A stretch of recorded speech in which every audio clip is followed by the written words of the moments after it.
Universe 11, Pride Troops Headquarters. In a completely dark and spacious room, there was a being with a muscular build and gray skin. He was wearing what seemed to be a suit predominantly black and red with a pair of white boots and gloves. This being was levitating in a posture of meditation with a red aura covering him in its entirety. This is Jiren, who, according to some deities, classifies him as the most powerful mortal in the Universe 11. He was training and enhancing his acquired abilities throughout his entire life. Life through meditation, a method that for some was boring and useless, but for him, it was one of the best ways to progress and increase his strength. Leaving that posture, he would open his eyes, revealing them, a completely black color with white reflections resembling a pair of pupils. It was already a lot of training for today. He deserved a little break, and what better than going to see his new friends? The Gray would inevitably begin to remember the events throughout these 12 months of the Tournament of Power, which, by the way, there were not a few. After the multiversal event, Jiren reflected on his behavior in front of his teammates who supported him in the tournament. He saw that he was always an ungrateful fool when he saw his comrades as simple nobodies when in the worst moments, those who were always there for him were them. Oh, cruel irony. The one trying to vindicate himself for his actions began to see his teammates as more than a couple of disposable pieces. He began to see them as his friends, people he could count on. He began to trust them and they trusted him. Above all, he began to get along well with his teammate named Cocotte. Ever since the tournament happened, she began to approach him in the hope of talk or interact a little. Normally in the past I would have ignored her, but now I let her get closer, and the truth is that she was quite curious. All the time I tried to get her attention, and that instead of bothering him, it made him feel good in some way. Thanks to these actions, he began to feel that warmth in his heart that had disappeared because of him. Despite his fear of being abandoned again, his friend Toppo told him that they were going to be together until the end as a team and friends that they were, even if they had to give their lives, they would do it. Remembering those words, a slight smile framed his face, before he never dared to smile or have friends again. But thank you to that person, that scion who crossed his path in that tournament, he did it again. He believed again in that power that he feared so much, friendship. He remembers those words every day since then. I won't see you again. The gray man clenched his fists in a sign of excitement. Widening his smile, he would say in a low voice and with great conviction, next time I swear that I will be win. Jiren was going to leave the room to meet with his companions, but a hatch would open, revealing the silhouette of a being taller than the strongest mortal being in Universe 11. With the same suit, with brown skin and a big mustache, approaching the place with his eyes closed, where his friend trained. His name was Toppo, the leader of the Pride Troops. Ha, Jiren, here you are. I assumed you would be training. The leader would laugh slightly as he confirmed his theory. No matter how much time passes, his friend never stops getting stronger. You know, it's always good to be in optimal condition for the mission, the Gray would respond to his colleague. At this time, he is already capable of starting a friendly conversation. Before he only limited himself to saying what was necessary, but now he could converse more calmly. Perfect. I wanted to warn you that there are problems on a distant planet, on the quadrant 16 to be precise. And they need our help. Toppo would seriously say the latter. The issues regarding the missions were not to be taken lightly. Jiren would nod to confirm his participation. This last time he has participated in each of his group's missions. Personally, it was to be able to be closer to them, and to be able to learn more about feelings. Both began to leave the room towards the objective, but for some reason the most powerful fighter in Universe 11 stood still for a few seconds, looking at the ground, which made his companion doubt. Is something wrong, Jiren? Toppo would ask with serious doubts. He had never seen his friend like that. He seemed nervous about something. Can I ask you a favor, Toppo? The gray guy was not used to asking for help, and the truth is that he liked it. It caused some discomfort, which earned a surprised face from the leader of the Pride Troops. Please, he rushed to say before it was too late. I must admit that you took me by surprise, Jiren, but of course, you can ask me anything. Toppo would see how his partner closed his eyes and sighed, ready to speak. Even if he didn't say it, the leader was very eager to know what it was about. Could you help me find a new pose? Jiren would look away to the side. This would really leave the leader dismayed, but after a while I let out a small sigh along with a small laugh. My goodness, for a moment I thought you would tell me about a powerful enemy that you couldn't defeat. That would be a great threat to everyone. But poses are something serious too, especially here in the troops. Why do you want to change yours? The leader observed his friend, who saw him as somewhere between curious and displeased by what he had said. Shaking his head, he was about to answer. Well, I thought that with a new pose I could integrate more into the group and continue strengthening these bonds of friendship that I have formed with you. The most mortal powerful man of Universe 11 would be sincere with his friend, who saw him with a face between happy and stunned. I am glad that you continue to open up to us, Jiren. I hope we can meet your expectations in search of your new pose, and never forget that you can always count on us, my friend. Toppo would exclaim with a big smile towards his comrade. But there's something I don't understand. Why change your current pose? I think it looks cool and makes you look mysterious. The next Hikaishin wanted to know his colleague's intentions. His pose didn't work. It was not bad enough to change it. I don't know how to explain it, but that pose feels very closed, somewhat isolated from the others. I feel that changing it will help me establish myself much better in the group. And above all, it will help me understand the kind of justice for which they fight. For which we fight. The Gray would explain his reasons, making his friend understand. It was a quite honest attitude for part of the Gray, and I had to thank him for that. I see. Well, after the mission we will begin immediately with practices. I'm sure we will find some pose that fits with your image and that of the group. Jiren would give a small smile in response. Both would prepare to go towards the mission. Normally his colleagues always take care of the threat, but now he wanted to stretch his body a little to be in its best condition when he meets that scion again, and what better opportunity than this? But in the middle of the journey, a blinding light would land on Jiren, causing him to stop abruptly. This brightness did not allow him to see his path clearly. But what? Jiren would cover himself to avoid momentary blindness like his companion. When that strange light dissipated, there was no trace of the most powerful warrior in Universe 11. Toppo would be able to locate his comrade's trace anywhere with his gaze. That light, what could it have been? Did that take away Jiren? But how? Why? He had to contact his master Vermaud as soon as possible. They had to locate their friend quickly. Universe 6, on a random planet.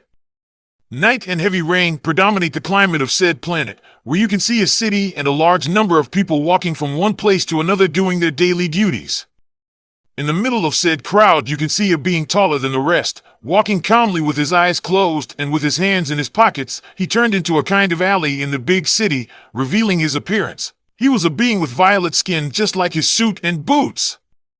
This was Hit, the legendary assassin of the Universe 6, known on all planets for never failing a job that has been assigned to him. He stood in the middle of said alley as if he were waiting for something or if some event occurred. Suddenly a hooded, blue-skinned individual appears, approaching the most powerful individual in the universe with nervous steps until he is in front of him. "Do you have the payment?" he would ask with the serious expression that characterizes the murderer, causing slight shivers to the villager who was not used to dealing with that guy. "Did you get the job done?" The subject would return the question to make sure that the murderer was not playing any tricks on him, although due to the fame he had, he would surely have already completed his errand. "It's done. Your boss will never see the light of day again," he would say with that voice so cold that it would freeze the devil himself. The client would nod his head, and then from his coat he would take out a sealed envelope with a large content inside. Possibly it was money. "It's all there?" he would ask, taking the envelope without looking at it. It never hurts to ask. "That's right, everything is just as we agreed." The guy would answer, scared by the look that the violet-skinned being was giving him. With a nod, Hit would leave that alley to proceed to withdraw from the city and go to a desolate meadow so as not to be disturbed. After a few seconds, the murderer would look at the dark sky with a calm expression, thinking about a certain topic that would not leave him.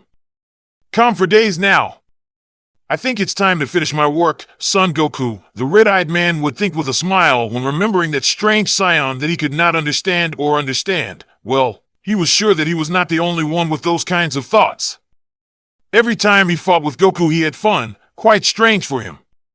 Someone like him, since he doesn't remember when he had fun with something in his long years of life. Without a doubt that warrior was the most interesting being in all the universes. In these 12 months, he began to train hard, improving his techniques by unthinkable levels to be able to defeat who could be considered his rival and last job. He took flight away from that planet in search of the Scion to put an end to that task that was left pending a long time ago, but on his journey a light interrupts its flight by causing the murderer to break suddenly, closing his eyes and covering himself to avoid blindness. Upon dissipating said light, there was no trace of the legendary assassin. It is as if he had disappeared out of nowhere. Universe 7, Planet of the Destroyer God. On a planet similar to an inverted pyramid with a large tree on its surface, there were 3 beings in the central part of the place. One of them has violet skin and a thin complexion with long ears resembling a cat. He was dressed in blue pants, brown shoes, and accessories that are seen in Egyptian gods. While another, with light blue skin and a tall and thin build, had an extravagant white upward hairstyle and was dressed in a burgundy-colored costume with a large scepter in his right hand. They were observing the third subject, who seemed to be human, meditating in complete concentration and harmony. The subject had a very particular hairstyle distributed in 8 black tips, a body with a tall, muscular build. He was dressed in an orange GI with a blue t-shirt, boots, and wristbands. Do you really think he managed it, whis? The violet-skinned being was not very convinced about this. Patience is a virtue, Lord Beerus. Just give it time. I'm sure he's about to achieve it. The subject of the scepter would speak with the calm and serenity that characterized him. Well, if you say so. From one moment to the next, the being who was meditating begins to release a light blue aura and a comforting warmth. His hair turns a slightly raised white color. He opens his eyes, revealing them a hypnotized silver. Leaving his meditation posture, he would observe with a small smile the 2 beings who were pleased to see him in that state again. A long time had passed since they saw him for the first time that it even seemed like a somewhat distant memory. A chief would be heard saying with a voice that predominates the calm and determination of a warrior. Well done. Goku would know that he would make it, the blue-skinned being would say with a big smile of satisfaction on his fine face to the person now known as Goku. It was thanks to your training, whis. The black-haired man would bow as if thanking the one who in recent times was his teacher and at the same time is the protective angel of the Universe 7. Without him, Goku knew that not even in his dreams would he have reached this high level of power. Although Lord Beerus also helped me, the now white-haired man would look at the violet-skinned being also known as the God Destroyer of Universe 7, who, being the center of attention, would avert his face, pretending to downplay the importance of the matter. I already told you. You were taking too long.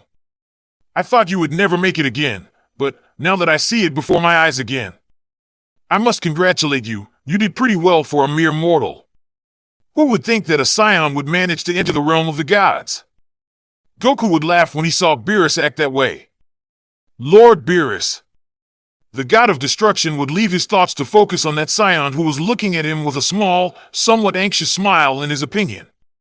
Now that I have the perfect Ultra Instinct, could you fight me without holding back? Please, I always wanted to know what your true strength is. Goku would look at Beerus with a challenging look. He wanted a rematch after that fight. And what better opportunity than this? Well, it wouldn't be bad to stretch my muscles for a moment. It's been a long time since I released my maximum potential. Very well, he accepted. But whoever loses will have to pay with a big plate of food tonight at Bulma's house. I hope you don't disappoint me. Beerus would have a smile on his face for the Feige faces. It's been many years since he had a battle at his level. This would be a lot of fun, and the best of all is that if I won at night, I would have a lot of food. Whis would sigh and put up an energy field to prevent them from destroying the entire universe at the first impact. There was already happened once, and he had to go back in time to stop them. And the truth is that he wanted to save himself all that trouble now. The 2 fighters would launch themselves at maximum speed to clash their fists, making the entire energy field tremble, but the Scion's strength was greater than that of Bill's, who looked somewhat dismayed. But then, to the confusion of his enemy, he would smile. New account. Wow. I must admit that this is very funny. The god would exclaim with great enthusiasm and then walk away and begin to expel all his power, leaving Goku impressed. He never imagined that only one guy had so much strength stored up. The god was now surrounded by a layer of purple energy that covered his entire body. Whis, on the other hand, was really surprised. He never thought that his 2 disciples would fight with everything they had. Very well, son Goku, since you have made me come this far. I will not forgive you for retract, the purple-skinned being would exclaim loudly. He, don't worry. I would never abandon a battle, this is getting very exciting. With those words, the Scion would increase his power to its maximum capacity. That's how it is spoken. Both would clash fists again, to now begin a strong exchange of fists and kicks that only the angel could witness. The truth is that this battle was something worth admiring, no one took advantage of the other, and it was something very impressive. Boom! After a few minutes of hand-to-hand combat, the white-haired man would walk away from his rival, and then begin to charge his signature technique. Cupping his hands, a blue sphere would appear. I'll finish this now. Ka! Me! Ha! Me! Don't be too clever. While Bills charged a large supernova bigger than his own planet. 5 ha! The Scion's blue sphere would be propelled forward in the form of a large torrent of energy of the same color. At the same time that the god supernova was thrown, causing both powers to collide. The battle was very tough, neither of them wanted to lose. The angel knew that very well, both were equally stubborn. After a few minutes, both energies would explode simultaneously, leaving a large screen of smoke, which would vanish due to the ki of both warriors who were panting from the exhaustion caused by the techniques, but the challenging smile did not disappear from those faces. Both opponents would take distance again, and they would get into combat position. When they were about to launch themselves against each other again, a light would surround Goku, making Whis and Beerus open their eyes in surprise. When the light dissipated, there would be no trace of the Scion, leaving the Hakaishin and the Angel of Universe 7 worried and confused. What the hell happened, Whis? Where's Goku? Beerus would shout without understanding the situation of his disciple and starfighter. Whis would search with his staff for some sign or whereabouts of the Scion, first in his universe, and when he saw that he was not there, he proceeded to do a search through the 12 universe, but there would be nothing, leaving him very surprised. I can't find it. Find him, Lord Beerus. It is as if he had disappeared from this dimension or existential plane. He is not in any of the other universes. Whis, he would look at Beerus, who was with a face of great caution. No, could this be happening to him now? Why do problems always have to happen in his universe? Returning to his base form, he would begin to think about where he could be. We have to find him quickly. I don't care. I want to imagine if the Lord Zeno finds out that his only friend has disappeared. Beerus would express something upset. If the king had all found out about this situation, his life, no. More well. The entire Universe 7 would be at risk. And he didn't want that. Existential void, dimensional gap. We see a Goku with his eyes closed floating in a kind of violet place with large crystals around him. The Scion would begin to regain consciousness and would notice the strange place he was in, finding it a very strange one. Don, where am I? He would ask out of nowhere, seeing that he was completely he would try to move, but he couldn't for some strange reason. It's as if his muscles were asleep, so all he had to do was wait to see if something happened. When suddenly 2 lights would also appear next to him, the Scion, upon observing them closely, would be stunned. There were 2 warriors that he knew very well. They were Jiren, the most powerful mortal of Universe 11, and Hit, the assassin of Universe 6. 2 of his new rivals that he met recently, but he would notice that both were unconscious just as he was a few moments ago. Hit, Jiren, wake up. The black-haired man would try to make them come to his senses. To his relief, he would see how both began to open their eyes upon recognizing that particular voice that they would recognize anywhere. Both warriors would turn around and see that man once again after so long. Goku! The newcomers would say at the same time upon recognizing that Scion who changed their lives in more ways than one. Both would become aware of the other's presence and would look at each other simultaneously, recognizing each other. You're Jiren from Universe 11, right? Hit would question when he saw the warrior who was with him. He would never forget that face. And above all, that power that shook the kingdom of nothingness. Assassin of Universe 6, Jiren, when he saw him, he would feel a little bad for how he treated him in the tournament that time when referring to his profession. He had to ask him apologies for being displeased with your job. After all, everyone earns money as they can, or not. When he was going to say something, Goku beat him to it. Hey guys, do you remember how they got here? Both warriors would shake their heads. To tell the truth, Neither of them knew how the hell they ended up in this place, only that strange light, and then, nothing, everything was in white, but that was the least important thing. Now they had to figure out how to get back. They would try to move, but the black-eyed man would tell them that he tried before and couldn't, so they didn't know what to do or how to proceed. And now how are we going to get out of this place? Jiren would dare to ask, as there was no solution to help them get out of that strange world or dimension. Maybe I can help them. A voice echoed throughout the place, making the warriors turn their gaze to find an old man? Or so it seemed. It was a being with wrinkled white skin with horns and a long white suit with 6 magatamas, with 9 spheres below it. But the strangest thing was his eyes, which were a metallic purple color with circular patterns. It is an honor to have before me the strongest mortals of the 12 universes. That person would tell them with a calm smile,